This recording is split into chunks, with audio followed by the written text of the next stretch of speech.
Hi, Brian McCorder here from Black Belt Lead and Thinking, author of The X Factor Business. I'm here to promote my new book. The latest one came out. Do you work for a 10-year-old? Yes, that's me on the cover playing with my toys. In November of 2015, I wrote a post that I put on LinkedIn called, just a short essay, called Do You Work for a 10-Year-Old? Since then, I've posted several short articles, and none of them have gotten the attention of that first article. It seemed like I struck a nerve. I hit something that many people could relate to. And I received emails and got into conversations with many people who were working with an immature boss. Now, you can have immaturity, I realize, at any level of an organization, but when you have immaturity and authority put together, wow, you've got a dangerous combination. It goes together about as well as tequila and handguns. This is not a good thing. And then when you work for this individual, wow. In the book, I talk about heroes and villains and how we have different archetypes that fit a hero and that of a villain. You know, a villain is known by being kind of self-serving and maybe having a God complex, and it's all about me, me, and me. Quick to sacrifice their people for self-gain. You know, they think they're kind of up here and everyone else is beneath them. And we see the hero as opposite of that. The hero is a protector, someone who would sacrifice their own gain for the gain of others. They're quick to protect their group. They're gentle, and they want to build others up. If you're working for someone like that, again, it seems like it's rare, and that's sad. With this book, it's a very thin book. Tell you kind of look through it sideways, like this, and still be able to see everything very clearly. I did that on purpose. I put a lot more information in my other books, but I wanted this to be a very quick, powerful read. So I made it as short as possible with some powerful information. And I used a very strict structure for myself. Of one, pointing out the problem. I wanted to show the pain and the damage done by self-serving bosses.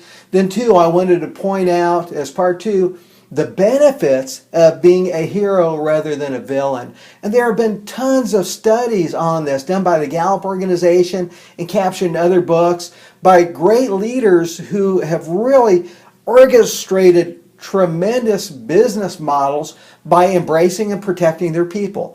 Your employees are your greatest assets. When we see self-serving bosses, that's where we run into things like we saw recently with Wells Fargo. We see manipulation, we see camouflage, we see people sacrificed for the profit of a few. Not good.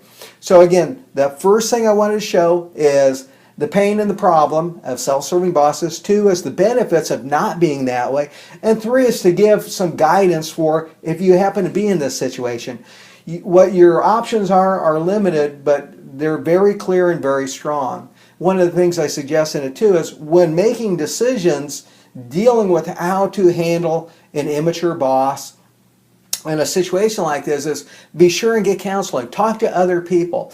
You're so close, and usually the anxiety and the pain of dealing with this type of a situation, especially if our livelihood is at stake here, we need the guidance from people who aren't in it. Someone that can stand back and look and give you good guidance, good information on what your options could be. So again, I made this a very simple book, hopefully very clear. And I've got the price of it for download on Kindle only at 99 cents. My books kind of range in price. This one I'd like to keep at that price because I want to get this out there. I think this is a subject that we need to shine a lot of light on. Again, I've had so many people come to me with stories that were just crushing to listen to about working for these 10-year-olds basically in authority positions. And yeah, that's something that we have way too much of in this country. Executives that are self-serving and government officials that are self-serving. So we need to kind of put our foot down, shine a light on this when we see it, and support the good leaders. Let's get away from those negative villain traits and start looking for and developing those hero traits. So again, book, Do You Work for a 10-Year-Old? Look for it on Amazon, download it for Kindle. Thanks for your time.